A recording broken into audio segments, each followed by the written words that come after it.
Alors nous voilà réunis pour ce dernier temps que l'on va partager ensemble pour justement essayer de voir, de mieux comprendre comment cette transformation peut s'opérer au niveau, je le disais, eh bien du changement, de la transformation, des défis à venir qui vont se jouer pour l'ensemble des intervenants qui se trouvent à gérer cette transformation de l'offre, des changements à venir, on le disait, au niveau du climat, des changements à venir qui se jouent aussi au niveau de la prévention et de l'intégration de la science. Et pour ça, nous avons avec nous 4 invités pour cette dernière séquence. Merci d'être présents à vous. 3 présents ici et puis une 4e personne qui est avec nous à distance.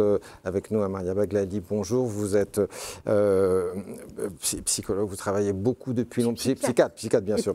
Pédopsychiatre, travaillez au CHU et dirigez le centre d'excellence du CHU de Montpellier, qui est un des centres d'excellence qui aujourd'hui coordonne l'accompagnement des différents troubles du neurodéveloppement, et on parlera notamment du travail que vous avez mené en tant que pédopsychiatre à l'accompagnement notamment de cette cohorte Marianne, qui est la 3e cohorte d'un grand travail sur la meilleure compréhension des troubles liés à l'autisme et des mécanismes de fonctionnement. Avec nous aussi le professeur Bruno Velas, il est connecté avec nous depuis Toulouse. Bonjour. Bonjour, professeur Bruno Velas, vous êtes avec nous et vous portez l'IHU qui est porté à Toulouse, qui est le premier IHU consacré au vieillissement, et vous portez depuis très longtemps la cause de la prévention des risques liés à la perte d'autonomie et des gérontosciences, dont on parlera tout à l'heure, qui sont les sciences qui permettent de mieux comprendre le vieillissement pour mieux agir dessus. Vous portez le programme ICOP, qui est un programme développé par l'OMS. Vous avez été le porteur du premier gérontopôle, et aujourd'hui, à travers cette IHU, vous nous expliquerez comment est-ce qu'il est possible de mieux agir de manière préventive sur les causes du vieillissement et comment ça peut être aussi un enjeu pour les acteurs du secteur.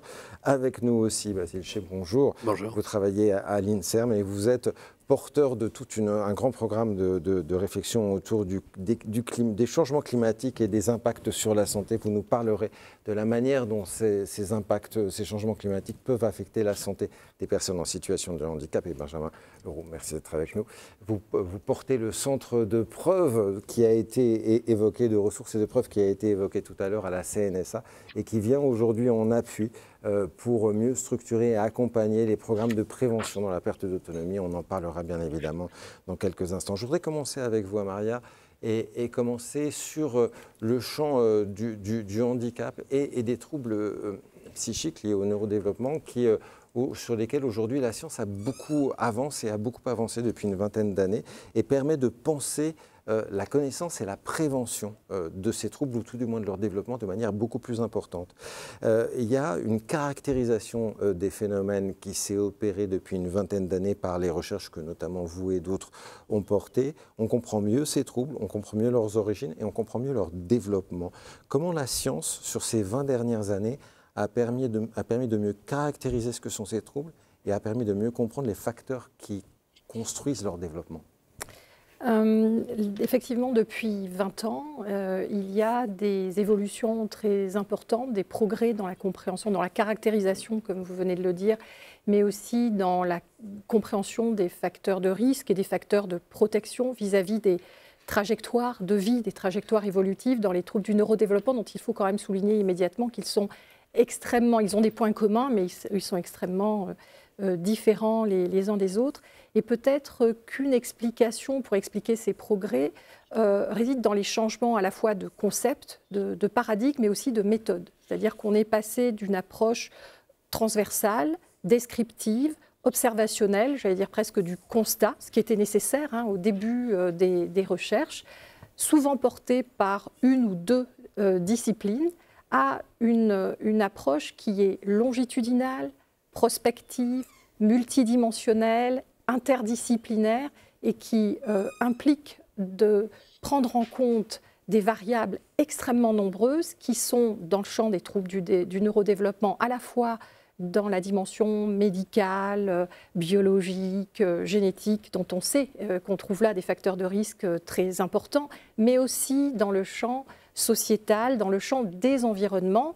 Et je mettrai là également la question des aménités sociales, c'est-à-dire la façon, les impacts immatériel presque de nos organisations, de nos institutions, dans les territoires notamment, les impacts sur notre qualité de vie collective, sur notre bien-être collectif. Et si je dis collectif, c'est que ça concerne également les personnes en situation de handicap. Donc ça, c'est un premier changement, j'allais dire, d'approche. Mais il y a aussi de nouveaux outils. Et donc, parmi ces outils dont s'est doté notre pays, il y a les grandes cohortes en santé qui utilisent cette approche prospective, multidimensionnelle, interdisciplinaire, qui est nécessaire pour la compréhension de phénomènes complexes comme les troubles du développement. Et également, comme autre outil, les bases de données en santé, comme celle du SNDS, dont on peut aujourd'hui se réjouir de pouvoir apparier les données du SNDS aux données des grandes cohortes en santé, qui sont notamment pour certaines d'entre elles hébergées chez France Cohorte. Et peut-être un troisième changement d'approche est la notion que la recherche, il doit y avoir un retour sur investissement. Le pays, nos impôts payent pour financer la recherche. Faire des cohortes, ça coûte cher. Et le retour sur investissement, c'est aussi la transformation des données de recherche en transformation sociétale, des pratiques professionnelles, etc. Donc pour moi, il y a une connexion totale entre le monde de la recherche et le terrain, ce qui n'était pas peut-être le paradigme utilisé il y a quelques années. Un dernier, c'est la recherche participative. Tout le monde dit faire de la recherche participative, même si je ne suis pas sûre que tout le monde en fasse et qu'on ait bien maîtrisé les mécanismes de la recherche participative. Et personnellement, j'ai tendance à considérer que la recherche participative, c'est bien évidemment faire participer les personnes concernées, les personnes qui ont des troubles du développement et leur entourage, leur famille notamment, mais aussi au-delà, les acteurs publics. Les institutions publiques comme la CNSA, comme la Direction générale de la santé, comme la CNAM, comme dans les territoires, les CPAM, les départements, etc., etc. Donc la recherche participative, c'est aussi une façon de se dire que la recherche, ce n'est pas juste l'affaire des scientifiques, c'est l'affaire de tous. Oui, et on va le voir à travers les exemples et les illustrations qu'on va avoir, qu'à la fois les centres d'excellence que vous portez, à la fois les IHU, dont parlera tout à l'heure Bruno Vella, sont des lieux très intéressant aujourd'hui pour ce qu'est l'offre médico-sociale. C'est des lieux de recherche, mais c'est des lieux aussi de transfert de la recherche dans la réalité des pratiques et des accompagnements. Je reviens tout de même à ma question d'avant, qui est importante. On comprend qu'il y a un vrai lien qui se fait aujourd'hui, mais dans le champ qui est celui de l'autisme, dans le champ qui est celui de ces troubles, plus généralement même, qu'est-ce que la science depuis 20 ans a permis d'éclairer, de comprendre qu'on ne savait pas? La cause, par exemple, on a dit pour l'autisme, on entend, c'est les parents, puis après c'est les gènes. Est-ce qu'aujourd'hui on permet de mieux comprendre? Puis le développement, on dit, voilà, ça se développe comme ça. Qu'est-ce que ça a permis de mieux caractériser, de mieux comprendre? En tout cas, ce que les recherches ont permis de caractériser, c'est la diversité des besoins des personnes qui ont des troubles du développement et donc la nécessité non pas seulement de proposer des dispositifs de prise en charge et d'accompagnement ainsi que des parcours très précoces, mais aussi une personnalisation de ces parcours et peut-être de faire preuve d'innovation quand la demande des personnes concernées et de leur entourage, c'est par exemple la proximité, d'allier la proximité à l'inclusion, même si ce mot, je l'aime moyennement, parce qu'il suppose avant qu'il y ait des phénomènes d'exclusion. Donc la recherche, pour l'instant, sur les troubles du développement n'a pas permis de comprendre les causes précises, les mécanismes précis de tous les troubles du neurodéveloppement et de toutes les formes dans les troubles du neurodéveloppement. En revanche, il y a des grands principes que la recherche a permis de mettre en avant. Par exemple, un facteur pronostic qui est très important, aujourd'hui on le sait, dans l'autisme, c'est que l'enfant puisse disposer ce sont les capacités d'outils de communication. Alors pour certains enfants, on va juste enrichir le bain de langage et ça va être suffisant pour que la trajectoire soit harmonieuse. Mais pour d'autres enfants, il va falloir de la rééducation orthophonique. Et pour d'autres qui sont totalement dyscommunicants, non oralisants, il va falloir penser en termes d'outils de communication augmentés et améliorés. Donc le transfert des données de la recherche, là c'est plutôt la recherche clinique on n'est pas sur la recherche épidémiologique, sur les facteurs causaux, sur les déterminants de la santé, elle permet de donner ce type d'éclairage à la pratique. Et je peux témoigner que certaines de ces observations ont été transférées dans les recommandations de bonnes pratiques professionnelles. J'entendais parler tout à l'heure des recommandations de la Haute Autorité en santé, où il est souligné qu'il est très important que les enfants puissent bénéficier le plus tôt possible d'outils de communication. Et puis aujourd'hui, peut-être que la recherche montre que les déterminants de la santé développementale, au-delà des déterminants des troubles du neurodéveloppement, il faut... C'est quoi les déterminants de la santé développementale? Le développement de tous les enfants.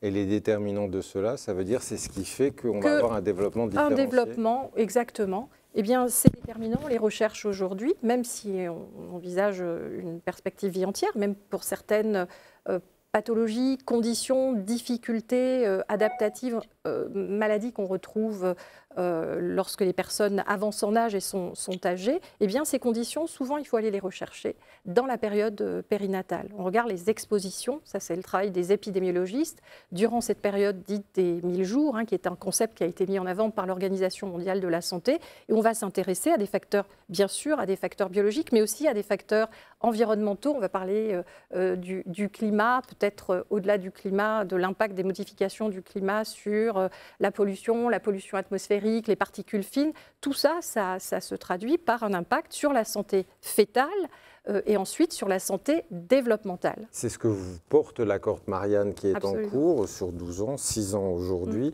2100 familles suivies.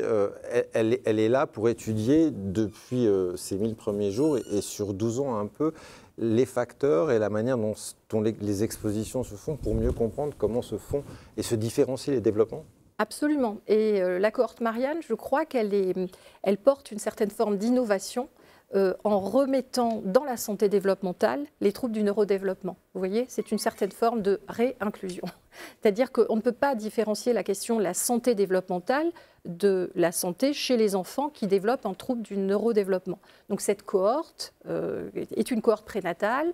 Elle permet de recruter des familles, de la population générale, et puis des familles qui sont concernées par un risque plus important d'avoir des enfants avec des troubles du développement. Ce qui fait que dans le suivi des familles et des enfants, il y a un suivi qui est extrêmement précoce, en tout cas beaucoup plus précoce que le suivi qu'on pouvait faire il y a quelques années avec d'autres cohortes que nous avons mises en place et qui débutaient lorsque le diagnostic était posé, ce qui est aussi déterminé par des problématiques comme l'accès aux soins, l'accès au diagnostic, etc. Et qui, cet âge du diagnostic qui n'est pas simplement dépendant de la condition, enfin du trouble neurodéveloppementaux, mais aussi de l'accès au dispositif. Ce qui veut dire que ça va donner pour les professionnels du secteur des outils, des moyens pour accompagner le diagnostic, mais aussi le développement de ces enfants. Oui, et je pense qu'il y a déjà certains dispositifs qui commencent à s'orienter vers cette période très précoce. C'est-à-dire que peut-être que le défi, ce n'est plus seulement de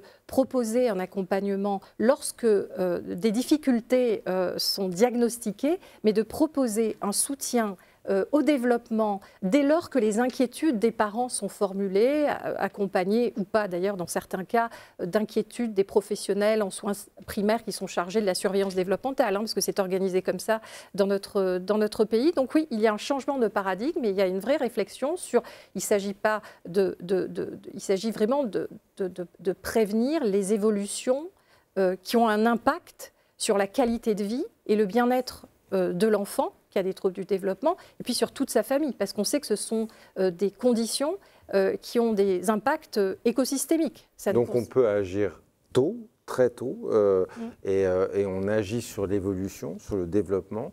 Et pour ça, il se développent les PCO, les plateformes de coordination et d'orientation qui permettent entre 0 et 12 ans de réunir des professionnels dès les premiers signes, comme vous l'avez dit, pour agir rapidement, se coordonner et passer du monde du soin classique primaire qui est agissant, mais qui est souvent désarmé, au monde du soin spécialisé. En quoi consistent et comment fonctionnent ces PCO ? Alors, les PCO, ce sont des dispositifs récents, depuis 2020. C'est une innovation, je dirais, de la stratégie nationale sur les troubles du neurodéveloppement. Ce sont des dispositifs territoriaux, c'est cela aussi qui est intéressant, qui permettent d'interfacer les professionnels des soins primaires, notamment les médecins, pédiatres et médecins généralistes, qui sont les premiers, comme vous le disiez, à être sollicités en cas de préoccupation des parents pour leur enfant. Donc d'interfacer ces professionnels avec ceux des soins plus spécialisés, parce que ce sont des mondes, paradoxalement, qui se connaissent, mais qui se méconnaissent, qui se côtoient, qui ne collaborent pas si bien que ça, chacun ayant ses contraintes. Donc l'objectif des PCO, c'est cette mise en lien, et puis c'est aussi la coordination de parcours en appui aux médecins des soins primaires, et pour ne pas laisser les familles faire cette coordination. Parce que sur le terrain, dans certains cas, et par défaut, alors qu'ils ne le souhaitent pas, ce sont les familles qui effectuent cette coordination, qui est une charge mentale énorme pour eux, et puis ils ne sont pas des professionnels de cette coordination-là. Donc ce sont des dispositifs, à mon sens, qui limitent les ruptures dans les parcours, facilitent l'accès aux soins dès lors qu'une inquiétude est formulée par les parents sans attendre qu'un diagnostic soit posé. Mais je me permets d'attirer l'attention sur le fait que cette recommandation-là a été formulée en 2005 par la Haute Autorité en Santé à propos du diagnostic. Il était dit, dès qu'une préoccupation est formulée par les parents, il s'agit tout de suite d'intervenir. Il a fallu 15 ans et plusieurs plans et beaucoup de constance et beaucoup de résilience des acteurs publics, des professionnels, des associations de familles et des familles pour traduire cette recommandation en action et je dirais même en innovation. Donc la PCO permet d'avoir l'ensemble des acteurs mobilisés d'entrée et d'agir le plus vite sur la précocité des signes pour limiter les dérives qui peuvent avoir lieu dans le cadre du développement. Alors ça marche dans le cadre de la plateforme. 0-12 ans. Les enfants vont grandir après 12 ans. Après 12 ans, ils vont se retrouver dans des institutions spécialisées, etc., où cette approche pluripartenariale, ce mélange de ce que la science apporte et de ce que l'accompagnement permet, sera moins présent. Est-ce qu'il n'y a pas à cet endroit-là un risque de rupture de cet accompagnement développemental? Et comment est-ce que des centres d'excellence comme les vôtres peuvent aussi accompagner ces temps de l'après? Alors, il n'y a pas un risque de rupture, il y a une réalité des ruptures. Elles existent. Je pense qu'il y a peut-être un levier, au-delà de l'innovation médico-sociale ou sanitaire, qui est la formation.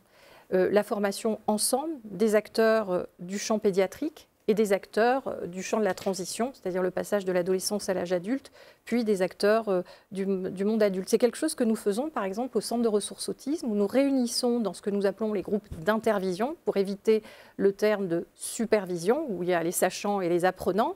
Nous faisons des groupes d'intervision où nous réunissons les acteurs du médico-social qui prennent en charge des mineurs, et puis les acteurs du champ médico-social qui prennent en charge des majeurs. Ce qui permet par exemple de réfléchir à la nécessité d'une continuité dans l'utilisation de certains outils. Je pense aux outils de communication augmentée. Il y a un certain nombre de jeunes, 10 communicants, qu'ils aient un handicap intellectuel ou un trouble du spectre de l'autisme ou une situation de polyhandicap, qui, dans le champ médico-social pour mineurs, disposent de leurs outils de communication augmentée. Et le passage dans un établissement pour adultes fait qu'il y a une sorte d'oubli, de déni, je ne sais pas, ce n'est pour accuser personne, hein, car il y a toujours une bonne volonté de poursuivre la prise en charge, mais c'est quand même dans un certain nombre d'établissements un élément de réalité. Donc je pense que le faire ensemble, les formations croisées peuvent être un bon levier, et c'est quelque chose que nous développons dans le Centre de ressources autisme. C'est une goutte d'eau dans un océan de Il y a un MOOC qui se développe aussi dans ce cadre-là. Et alors il y a effectivement, et je vous remercie beaucoup de me donner l'occasion d'en parler, il y a un MOOC qui est donc MOOC, pour ceux qui ne savent pas, l'acronyme, ça veut dire... Voilà, c'est une formation 100% en ligne, ouverte à tous et qui est destinée à proposer, si j'ose dire, le plus petit dénominateur commun en termes de connaissances sur les troubles du neurodéveloppement. Ce n'est pas spécifique à des professionnels ultra spécialisés. Cela concerne non seulement les professionnels des soins primaires, mais aussi les professionnels du champ social et médico-social. Dans le champ social, je pense à l'école, mais aussi les familles. Et je pense que ce type d'initiative portée d'ailleurs par la stratégie nationale sur les troubles du développement. C'est une des mesures de la stratégie. Ce type d'initiative, d'ailleurs, le MOOC est ouvert à partir du 17 novembre. Pardonnez-moi, comme il n'y a pas d'enrichissement, je me permets de donner l'information à partir du 17 novembre. On a déjà 10 000 personnes inscrites et j'invite toutes les personnes qui souhaitent s'inscrire à regarder sur le site du Centre d'excellence sur les troubles du développement à Montpellier. Merci beaucoup. Et on voit bien qu'il y a un enjeu de prévention et la manière dont justement la recherche avance sur la prévention et comment cette prévention peut aller à l'endroit aussi des accompagnements et de l'offre médico-sociale avec des avancées qui se font, mais aussi avec des structures comme le Centre d'excellence qui le porte. On verra évidemment aussi le parallèle à ça dans le champ de l'âge, puisque ça existe aussi, et avec le centre de preuve de Benjamin, et avec les IHU comme celui que porte Bruno Velas dessus. Mais avant, un petit détour encore sur la manière dont la science peut aider à mieux comprendre les enjeux à venir de cette transformation. Il y a ces enjeux climatiques qui arrivent et qui se posent de plus en plus, et on a vu l'adaptation des EHPAD. Ils se font déjà aujourd'hui, il parlait d'îlots de fraîcheur tout à l'heure, Yannick, bien évidemment, qui se développent, des approches éco-responsables pour essayer d'adapter certaines de ces structures aujourd'hui à la réalité de ces changements climatiques. Mais ces changements climatiques vont très vite, on voit des vagues de chaleur de plus en plus importantes. Et puis la réalité des hébergements, elle est très variée. Au domicile, il n'y a pas forcément les mêmes dispositifs qu'il y a en établissement. Basile C, je voudrais en dire un mot avec vous, justement. Qu'est-ce que les études déjà conduites aujourd'hui, c'est une discipline qui est jeune, hein, donc il n'y a pas encore aujourd'hui énormément de travaux, mais disent aujourd'hui des impacts de ces fortes montées de chaleur sur les populations en situation de handicap. Donc un premier aspect que je voudrais souligner, c'est que les vagues de chaleur conduisent à des problèmes de santé aigus qui vont être à l'origine de limitations fonctionnelles. Donc, par exemple, on a des études scientifiques bien réalisées qui montrent que les fortes chaleurs vont être à l'origine d'infarctus du myocarde qui peuvent générer des limitations fonctionnelles. Ou alors, on a d'autres études qui montrent que les vagues de chaleur vont exacerber les symptômes et donc diminuer les capacités fonctionnelles de patients souffrant de tout un tas de maladies, notamment des personnes qui souffrent de maladies respiratoires, bronchopneumopathie chronique obstructive, asthme, patients souffrant de schizophrénie, autre exemple, voilà, personnes souffrant de maladies neurodégénératives ou de sclérose en plaques. Et puis, à côté de ça, on a des données qui montrent que ces vagues de chaleur vont être à l'origine d'accidents au travail, d'accidents sur la route, qui entraînent donc des traumatismes qui peuvent amener à des limitations fonctionnelles. La science montre qu'il existe par ailleurs peut-être des effets à plus long terme. Là, je parlais d'effets aigus. Et donc, on a des études qui montrent qui suggèrent en tout cas que l'exposition cumulée aux vagues de chaleur sur plusieurs années, plusieurs décennies, pourrait accélérer le déclin cognitif de personnes âgées. Bon, c'est encore des choses qui doivent être confirmées. Et puis, enfin, comme vous le disiez, là je prends la chose dans l'autre sens, on a un certain nombre d'études qui montrent par ailleurs que les vagues de chaleur vont avoir des effets particulièrement prononcés chez les personnes qui souffrent déjà d'un handicap ou de limitation fonctionnelle. Et je peux préciser cet aspect si vous le souhaitez. Oui, est-ce que vous pouvez nous préciser à la fois sur les impacts qu'il va y avoir sur l'aggravation d'un certain nombre de problématiques et de déficiences, et puis si on va au-delà, dans quelle mesure il y a des impacts évaluables sur ce qu'est la mortalité ou ce qu'est la morbidité qui peut être associée à ces événements exceptionnels et leur récurrence. Oui, tout à fait. Alors là, c'est sur des questions assez spécifiques comme ça qu'on n'a encore pas beaucoup de données. On n'a pas toujours les bases de données pour traiter ces questions, mais effectivement, les premiers éléments qu'on a montrent que, par exemple, donc les vagues de chaleur vont avoir des effets particulièrement importants sur les personnes qui souffrent de handicap. Donc voilà, la littérature internationale n'est pas très fournie sur la question, mais par exemple, on a des études coréennes très bien faites qui montrent que les vagues de chaleur sont associées à une augmentation des admissions aux urgences dans tous les groupes d'âge et dans tous les groupes de vulnérabilité, mais que des effets plus importants, plus marqués sont documentés chez les personnes qui souffrent d'un handicap. Et voilà, ces mêmes études montrent que l'impact des vagues de chaleur sur le fait d'être hospitalisé pour une maladie liée à la chaleur va être nettement majoré chez les personnes qui souffrent d'un handicap. Alors donc là, voilà, je parle de morbidité, d'admission à l'hôpital, d'admission aux urgences, mais c'est également vrai pour la mortalité. On a par exemple, il y a voilà, une méta-analyse, comme on dit, assez bien faite, qui a été réalisée, qui s'appuie sur 6 études et qui montre que en période de vague de chaleur, le fait d'être confiné dans son lit, ou alors le fait de ne pas être en mesure de sortir quotidiennement de son logement, ou encore le fait d'être incapable de prendre soin de soi, sont associés à des risques très, très, très majorés de mortalité en période de vague de chaleur. Dernier point, mais il est d'importance, est-ce que ces études, et encore une fois, c'est un champ qui est aujourd'hui récent un peu, les données ne sont pas encore totalement agglomérées, identifiées, et les phénomènes sont nouveaux par eux-mêmes.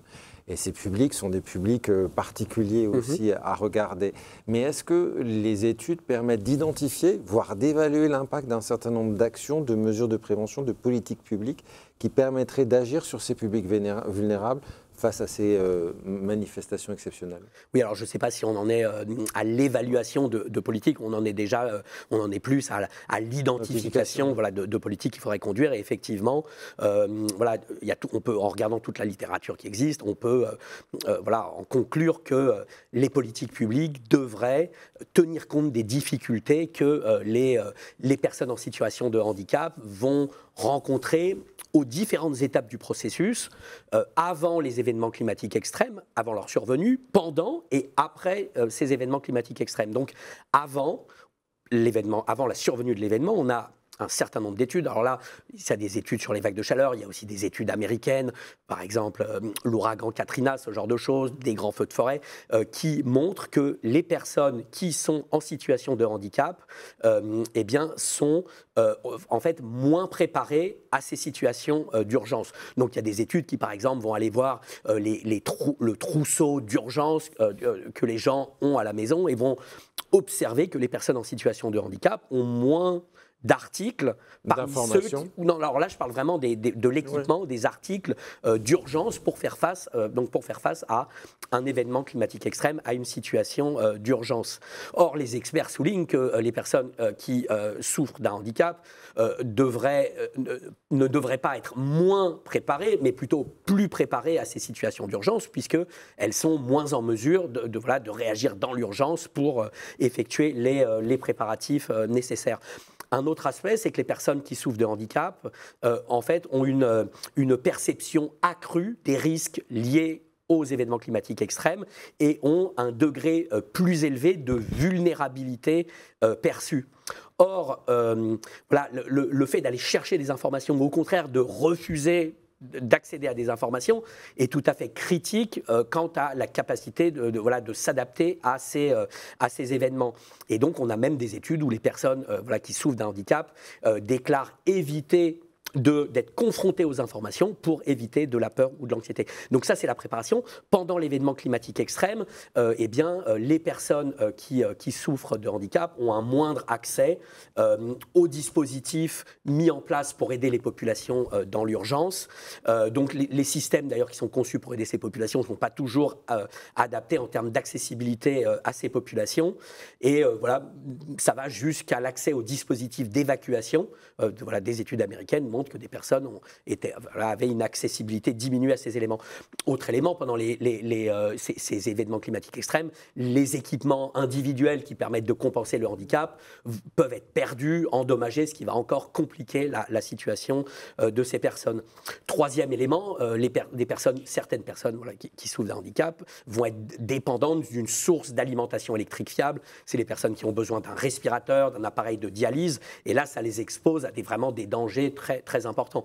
Alors des coupures d'électricité peuvent également exposer à des risques qui sont moins gravissimes, mais qui sont néanmoins importants pour la santé et la mobilité. Par exemple, c'est des personnes qui ont un fauteuil voilà, électrique qui doit être rechargé, des personnes qui ont un appareil contre l'apnée du sommeil, voilà ce genre de choses. J'arrive bientôt à la fin de ces quelques éléments, mais les personnes qui souffrent de handicap, on a des études qui montrent qu'elles vont par ailleurs souffrir de discrimination au moment de la distribution des ressources en urgence, eau, nourriture, couverture. Donc elles n'arrivent pas à faire valoir leur droit à accéder à ces ressources de la même façon que les autres personnes. Et puis alors il y a les personnes qui ont un handicap qui impacte leur mobilité. Alors là, elles vont être confrontées à la désorganisation du système de transport. Et alors voilà, ça c'était durant l'événement climatique extrême, et juste après, très rapidement, juste pour dire que les études montrent également que ces personnes, et les personnes qui souffrent de limitations fonctionnelles, vont avoir plus de difficultés pour réorganiser le logement, le remettre à flot, remettre les affaires nécessaires à la vie quotidienne en ordre. Et puis, par ailleurs, on documente aussi des difficultés. Alors, ça serait peut-être encore plus vrai aux États-Unis que ça l'est en Europe, encore que, pour récupérer, réparer, remplacer les éléments, des équipements individuels qui permettent de compenser le handicap. Donc, au total, les politiques publiques, les dispositifs d'urgence devraient s'efforcer de prendre en compte les différentes difficultés que j'ai énumérées, qui peuvent survenir avant, pendant et après ces événements climatiques extrêmes. On voit bien à travers ces éclairages différents, mais qui viennent de la science, qui montrent que le champ de la désinstitutionnalisation a besoin d'être aussi aguerri à ces enjeux-là pour prévenir ce qui va arriver demain, que le champ de la prévention sur les troubles psychiques doit s'intégrer aussi avec toutes ces notions d'accompagnement développemental, et puis que le champ de la perte d'autonomie aussi, il est mobilisé par ces avancées de la science. Je voudrais aller vers vous, Bruno Vella, pour ça, parce que à travers l'IHU L7 que vous portez, il y a véritablement la volonté de changer le paradigme de l'accompagnement de la perte d'autonomie. Cette IHU rassemble des chercheurs, des médecins, des professionnels pour porter les avancées de la science dans la meilleure compréhension de ce qu'est le phénomène du vieillissement, et aussi d'agir dessus et d'agir sur les mécanismes de prévention. Vous avez des recherches sur les facteurs du vieillissement biologique avec des cohortes là aussi qui sont portées, des recherches sur les nouveaux traitements, mais aussi des recherches sur les programmes de prévention et même l'évaluation médico-économique des dispositifs qui peuvent se mettre en marche. Et derrière cette feuille de route, ce qui est important, c'est qu'il y a une conviction, il y a un credo qui est le vôtre, et depuis bien longtemps déjà, qui est celui que le vieillissement biologique de nos organismes, il peut être mieux connu, et parce qu'il peut être mieux connu, on peut mieux agir dessus. Et là-dessus, vous portez la conviction de ce que sont les géronsciences, qui permettent de mieux comprendre et de mieux agir. En quoi consistent ces sciences et comment peuvent-elles changer le paradigme de la prévention de la perte d'autonomie tel qu'on le porte aujourd'hui? Merci. Alors, tout d'abord, le vieillissement, c'est le principal facteur de risque des pathologies liées au vieillissement. On est tous d'accord. Plus on vieillit, plus on a le risque d'avoir des maladies cancéreuses, cardiovasculaires, neurodégénératives. Mais on a dit pendant longtemps que le vieillissement, c'était un facteur non modifiable. Et on l'a écrit. Et là, on a confondu avec le vieillissement avec notre âge civil. Notre âge civil, ça explore le temps qu'on a passé sur Terre, mais ça n'explore pas la biologie du vieillissement. Et maintenant, grâce aux nombreux progrès de la biologie, on va pouvoir mesurer cette biologie du vieillissement, comprendre pourquoi la biologie du vieillissement entraîne des pathologies, et ça va nous donner des thérapeutiques pour ces pathologies liées à l'avance en âge. Jusqu'à maintenant, on avait peu de ressources. Je vais vous donner un exemple. Quand on vieillit, on accumule des cellules sénescentes. Selon la façon dont on a vécu notre patrimoine génétique, elles peuvent s'accumuler dans tel ou tel organe. Quand on a une somme suffisamment importante de ces cellules sénescentes, elles sécrètent des protéines de l'inflammation qui vont entraîner ces pathologies. Maintenant, il y a un grand programme du gouvernement américain qui vise à regarder comment est-ce qu'on peut mesurer ces cellules sénescentes chez l'homme, in vivo, en faire une cartographie et regarder l'effet de thérapeutique que sont les sénolytiques. À titre d'exemple, chez la souris âgée, si on détruit les cellules sénescentes du pancréas, elles ne font plus de diabète avec l'avance en âge, ce qui fait que la thérapie qui va agir sur les cellules sénescentes pourrait, entre guillemets, ubériser l'industrie qui va attendre qu'il y ait un diabète pour donner l'insuline. Voilà, donc c'est la grande avancée auquel on s'attend dans les années qui viennent. Et quand on a dit que le vieillissement c'est quelque chose de non modifiable, on l'a confondu encore une fois avec notre âge chronologique, mais il y a un processus biologique, on le voit tous, qui entraîne le vieillissement. Alors, c'est un exemple, mais vous avez à peu près 90 biomarqueurs que vous regardez et accompagnez aujourd'hui. Ça fait beaucoup. Quels autres types de biomarqueurs, de facteurs d'exposition aussi vous regardez à travers ça? Et comment est-ce qu'on peut les intégrer concrètement dans ce qu'est un programme de prescription du bien vieillir, en fait? Alors actuellement, on est dans la recherche clinique et biologique. On n'est pas encore dans la prescription médicale. On pourra y venir peut-être plus tard. Ce qu'on met en place, si vous voulez, c'est un grand programme sur une cohorte de 1100 personnes qu'on suit, âgées de 20 à 100 ans, qu'on suit pendant 12 ans, dans lequel on va essayer de mieux comprendre quels sont ces marqueurs biologiques de l'âge. Et alors, bien sûr, il y a les cellules sénescentes dont je vous ai parlé, mais il y a l'épigénétique avec des cloques épigénétiques. Maintenant, on a travaillé sur une cloque de la capacité intrinsèque qui a fait la couverture de Nature Aging. Il y a des travaux également sur la fonction mitochondriale. Il y a tout un ensemble de processus au niveau du vieillissement pour lequel on espère bientôt avoir des résultats importants. On ne les a pas, c'est très important de dire qu'on ne les a pas, mais ils vont venir. Et la preuve de cette recherche très importante, c'est que les grandes revues comme Nature viennent de créer Nature Aging et le Lancet vient de créer le Lancet Longevity.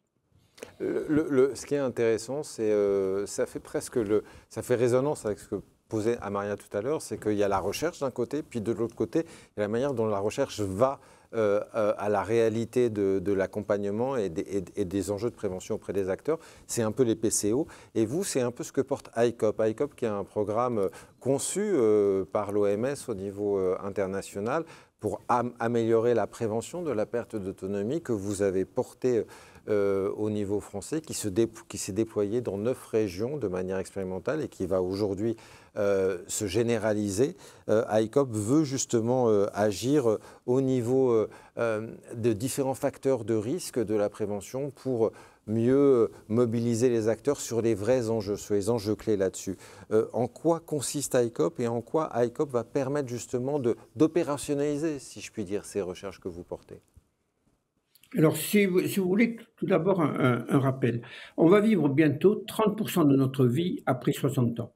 Et nos sociétés n'ont jamais été confrontées à ce phénomène. On a eu des guerres, on a eu des épidémies, on a eu de tout, mais jamais 30% de la société, de la population qui a plus de 60 ans. Et ce phénomène, j'emploie le mot phénomène, pas problème, car ça peut être une chance si se fait de façon active, productive, solidaire et aidante. Par contre, ça peut être une catastrophe si se fait massivement vers la dépendance. On avait un système où on a attendu que les sujets soient dépendants pour s'en occuper. C'est plus tenable maintenant. Donc, avec une population si importante, il faut absolument qu'on maintienne cette longévité en bonne santé. Et pour cela, on a des éléments importants. On a tout d'abord une définition de bien vieillir qu'il faut que tout le monde connaisse. Bien vieillir pour l'OMS, c'est garder nos fonctions pour pouvoir continuer à faire ce qui est important pour chacun d'entre nous. Quelqu'un qui a 70 ans veut continuer à s'occuper de son commerce pour le transmettre à ses enfants, qu'il puisse le faire. Quelqu'un qui a 85 ans veut continuer à conduire pour aller voir sa fille de l'autre côté du département, qu'elle puisse le faire. Et pour maintenir ces fonctions, il faut maintenir d'une part ce qu'on appelle la capacité intrinsèque et d'autre part un environnement favorable. Si on prend une fonction telle que la vue, la capacité intrinsèque, c'est la vision.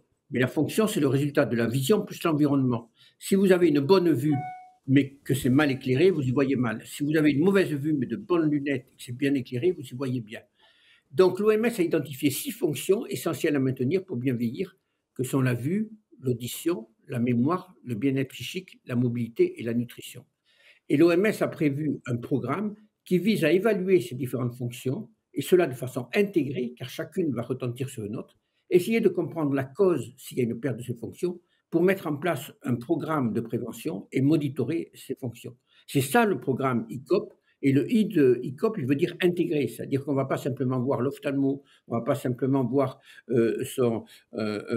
pour un appareil au niveau de l'audition, mais on va intégrer ces différentes fonctions pour qu'elles soient les plus efficaces et permettre de bien vieillir. Donc c'est le programme ICOP et c'est actuellement, je pense, le seul chemin qu'on a de valider scientifiquement par toutes les équipes de l'OMS pour le bien vieillir. Si on ne connaît pas d'autres, s'il y en a un autre comme le montre, mais je pense que c'est à peu près le seul programme. C'est pour ça qu'on insiste pour le mettre en place, car il nous paraît essentiel. Vous l'avez déployé en Occitanie de manière forte, massive, sur plusieurs dizaines de milliers de personnes. Comment est-ce qu'il a permis de mobiliser les différents acteurs autour de cette approche repensée de la prévention de la perte d'autonomie? Alors, si vous voulez, le programme ICOP, il est très fédérateur, et notamment quand se créent des maisons de santé ou des CPTS, ils se sont aperçus que ce programme ICOP pouvait être l'élément fédérateur pour que tout le monde travaille ensemble sur un projet.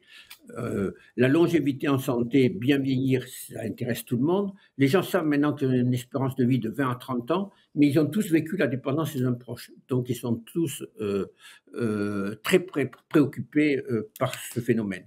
Alors, on l'a mis en place. Pour le mettre en place, il faut agir à tous les niveaux. Il faut faire de la communication grand public, avec les mairies, avec les mutuelles, on a beaucoup travaillé avec la Caisse nationale vieillesse. Il faut mettre également sur les professionnels de santé, il ne faut pas oublier l'hôpital, donc il faut agir à tous les niveaux. Maintenant, c'est plus de 100 000 personnes qu'on suit avec ICOP Monitor digital, et ça veut dire que ça nous a permis d'identifier plus de 10 000 personnes qui commençaient à perdre du poids ou de l'appétit, sur lesquels on peut agir, des sujets qui commençaient à perdre au niveau de l'audition, pour qu'on puisse agir suffisamment tôt. Je prends souvent l'exemple d'un escalier pour le vieillissement, où en haut on est robuste, en bas on est dépendant. On a un système de santé actuellement qui nous pousse, entre guillemets, à dégringoler l'escalier. Une fois qu'on arrive, on arrive ensuite en bas de l'escalier, on arrive là aux urgences, puis des urgences on va à l'hôpital, puis on va en EHPAD, et quand on est EHPAD, on revient aux urgences. C'est un drame humain, c'est pas soutenable d'un point de vue financier, on n'a plus les ressources humaines, il est donc indispensable qu'on mette toutes les actions pour repérer chaque fois qu'on descend une marche, c'est ce qu'on peut faire avec ICOP pour maintenir nos fonctions. Benjamin, vous suivez avec le Centre de ressources et de preuves le déploiement des différents programmes de prévention de la perte d'autonomie qui se mettent en place, et là où la recherche scientifique, comment la recherche scientifique aussi se mobilise et avance sur ces sujets-là. En quoi ICOP est exemplaire de la manière dont la recherche peut aujourd'hui faire avancer cette prévention sur la perte d'autonomie, et qu'est-ce que ça dit aussi du lien nécessaire entre les deux, une prévention de la perte d'autonomie sur le terrain qui se joue à un niveau local, et puis cette recherche, on la voit, qui avance puissamment? Il est exemplaire sur de nombreux points, mais le premier, c'est que c'est un programme de prévention qui est basé sur un très haut niveau de preuve, et la Cour des comptes, dans son rapport de 2021, disait que la prévention en elle-même, le concept de prévention, était un concept qui était mal approprié. ICOP permet à tout le monde, et professeur Velas disait qu'en Occitanie particulièrement, ça avait été mobilisateur. En fait, on se rend compte que quand on se retrouve sur une définition commune, une méthode d'action commune, c'est très mobilisateur, et ça, c'est un élan formidable pour le sujet de la prévention. Deuxième aspect, c'est que ICOP, ce n'est pas un programme de recherche, c'est une version très appliquée de la prévention, et qui permet de résoudre des défis importants qui étaient le passage à l'échelle de la politique de prévention, qui permet de résoudre le sujet de la précocité. On est bien en amont du sujet de la fragilité qui prévalait jusqu'ici dans le secteur. On est sur une approche très ciblée, on repère des capacités qui sont altérées, et en phase de ciblage, on est en capacité d'apporter des réponses qui sont personnalisées. Et ça, c'est aussi des éléments qui sont très structurants et qui permettent d'apporter des réponses nouvelles et très efficaces. Et ensuite, là aussi, ça a déjà été pointé, ICOP, c'est une approche globale qui repose sur les motivations des gens, continuer à faire ce qu'on a envie de faire, et sur des ressources locales. Donc c'est à la fois, ça mobilise le tissu des professionnels, mais aussi des relais de prévention, et on sait que pour avoir une action durable et accompagner des modifications de comportement, c'est des éléments qui sont essentiels. C'est important parce que c'est un programme qui mobilise aussi la science et les données biomédicales, on le voit, mais aussi psychosociales. On regarde aussi l'environnement social de la personne, son isolement, ce qui va aussi être des causes, et on le voyait avec Amaria tout à l'heure, il y a vraiment des facteurs de risque qui se jouent à ces niveaux-là aussi, et ICOP essaie de les intégrer. Je voudrais revenir sur votre centre, puisqu'il y a ces commissions départementales qui se déploient, qui ont été mises en place pour financer les actions de prévention portées par les acteurs locaux au niveau des départements. C'est 150 à 300 dossiers qui sont portés à la connaissance et à l'arbitrage de ces commissions chaque année. Ça fait beaucoup. Le centre de ressources, il est là justement pour outiller ces commissions en termes d'expertise, pour mieux apprécier ce que sont ces différentes propositions de programmes de prévention, comment est-ce qu'ils peuvent mieux s'articuler, comment ils peuvent toucher le plus de public possible, sur quel sujet ils peuvent agir et avancer un petit peu et innover. Vous le faites à travers un certain nombre de matériels que vous apportez, des livrables, vous en direz un mot, des formations que vous portez. En quoi il y a besoin aujourd'hui de structurer mieux, de cibler mieux ces actions de prévention autour de la perte d'autonomie? Elles sont très nombreuses. Et comment le centre aide justement à cet outillage, à ce lien entre ce que la recherche permet de dire, et on l'a vu avec Basile, on l'a vu avec Maria, et ce que les acteurs sur le terrain mettent en place? Sur ce champ-là, il y a peut-être moins un enjeu de structurer que de renforcer une dynamique qui est déjà très présente. Les chiffres que vous donnez, 150 dossiers de demande, entre 150 et dossiers. Ça montre qu'il se passe des choses. Ça montre déjà qu'il se passe beaucoup de choses qui se sont très largement amplifiées depuis 2016, avec un soutien fort d'ailleurs de la CNSA, à la fois en animation et en financement.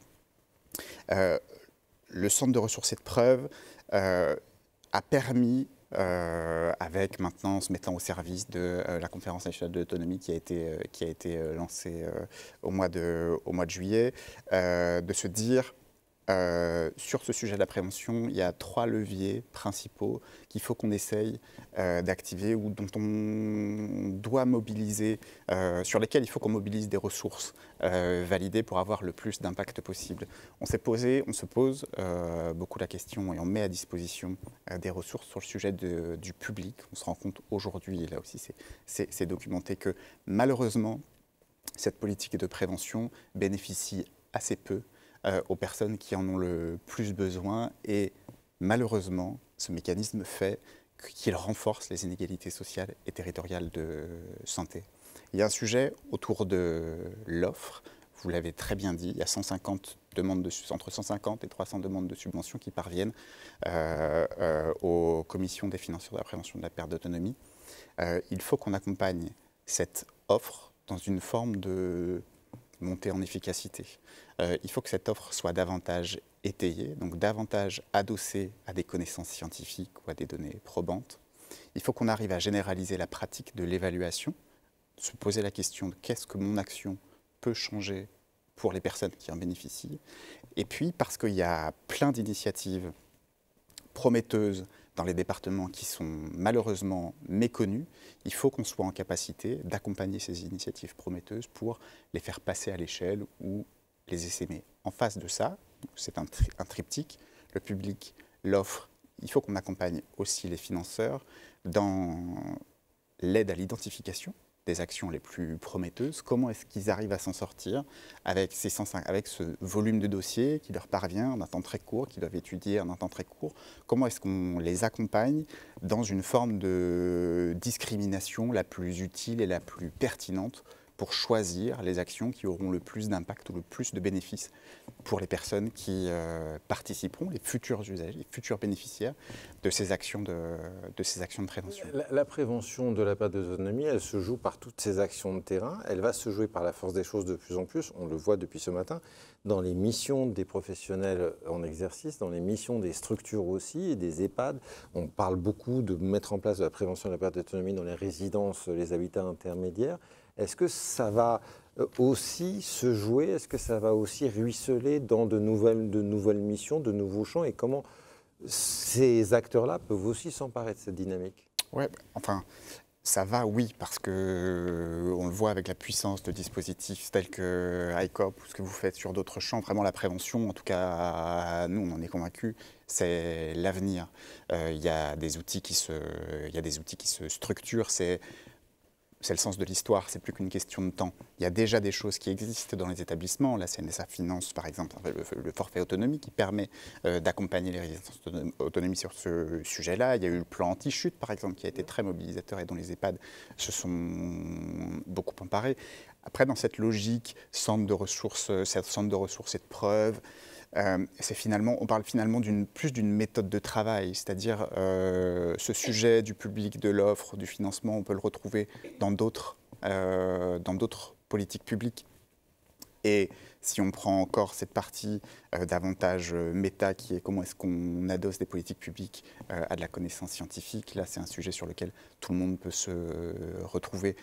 Nous, on a beaucoup regardé ce qui ressortait de cette expérience anglo-saxonne des What Work Centers, et on voit qu'en Grande-Bretagne, il y a des sujets tels que l'éducation, il y a des sujets tels que la lutte contre la criminalité, il y a des sujets sur la prévention ou le grand âge, qui ont cette logique de preuve. Donc finalement, quand on associe à la fois connaissance scientifique et la question de l'usage qui est pour nous fondamentale, il faut que tout ça soit pensé pour répondre à des problématiques très spécifiques, à des contextes dont on ne peut pas faire l'économie, au risque que la démarche ne fonctionne pas. Mais en tout état de cause, c'est une méthode de travail qui est reproductible, en tout cas à notre sens, sur à peu près n'importe quel sujet. Le dessin d'Émilie sur ces sujets un peu de prospective et de la manière dont la science rencontre un peu justement ces enjeux de l'accompagnement à venir, handicap et troubles psychiques, grandes avancées depuis 20 ans, ça a été dit, et on voit que la PCO, c'est beau d'en faire un phare qui ouvre cette interface entre soins primaires et spécialistes, ICOP, alors ICOP il y a un E, mais programme de prévention, aller vers le bienveillir, en tous les cas il est bien porté et il avance sur des roulettes. Et les vagues de chaleur, vous travaillez comme ça, Basile, un petit peu avec une map monde et puis à la loupe. Voilà. Donc il faut avoir un bon éclairage. Et on le voit toujours, ces mains qui se tendent et ces mains qui se serrent aussi pour faire travailler ensemble recherche et terrain. Quelques mots juste rapides, on a un peu moins de questions, mais tout de même une ou deux. Je suis dans un établissement médico-social, comment est-ce que je peux être au courant des PCO qui existent et comment je peux y participer ?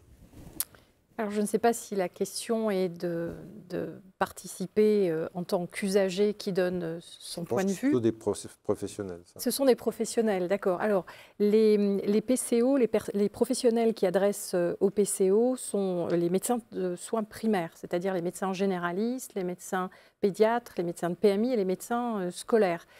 Pas nécessairement les médecins dans le médico-social, et les enfants qui sont éligibles au parcours PCO, ce sont des enfants qui n'ont pas encore de diagnostic médical ou de notification de la situation de handicap. Donc, par définition, ils ne sont pas encore dans les établissements médico-sociaux. En revanche, si c'est pour avoir des renseignements, dans chaque département, il y a des PCO qui ont un site internet. Par exemple, la nôtre, nous avons un site internet. On peut aussi regarder, là bientôt, on fait un petit film sur c'est quoi une PCO, comment on adresse. Parce qu'il y a une autre question qui est dans quelle mesure ça va accompagner une notification MDPH derrière. Eh bien, justement, c'est l'articulation. L'enjeu, c'est la continuité des actions, c'est l'articulation entre la prévention et puis la suite de l'accompagnement. Quand certains enfants, puisque ce sont des mineurs qui sont accompagnés dans les PCO, ont des difficultés qui relèvent de situations de handicap qui doivent être notifiées par les MDPH. Donc là, nous accompagnons les familles dans la réalisation du dossier, parce que c'est un sacré exercice, et puis dans la recherche ensuite des orientations. Question sur le centre de preuve et aussi sur la CNA. Dans quelle mesure est-ce que vous pouvez, ces structures peuvent aussi consolider le financement des programmes de prévention tel qu'il existe? Alors, le centre de preuve, il n'est pas là, il n'y a pas de sujet de financement. Par contre, la CNA, c'est vrai qu'elle emporte dans son esprit, en tout cas, l'intention d'accompagner ou de prioriser des financements, ou en tout cas de soutenir plus fortement des actions qui ont fait la preuve de leur efficacité. Il y a beaucoup de travail, il y a des travaux importants qui sont faits côté CNSA pour développer du financement pluriannuel, parce qu'on sait que c'est à la fois agir sur la qualité des actions qui sont proposées. Des financements pluriannuels, ça donne de la lisibilité aux porteurs de projets qui peuvent investir davantage sur de l'ingénierie. Et c'est aussi un levier de sécurisation, bien sûr, financière. Donc la CNA a vocation à encourager ce type de fonctionnement. Merci à vous trois, merci au professeur Vella qui était avec nous aussi pour porter ces enjeux prospectifs. On va tout de suite enchaîner avec notre dernière séquence, une séquence de conclusion, bien évidemment, de cette riche journée, cette conclusion que l'on va tout de suite voir et partager ensemble avec vous.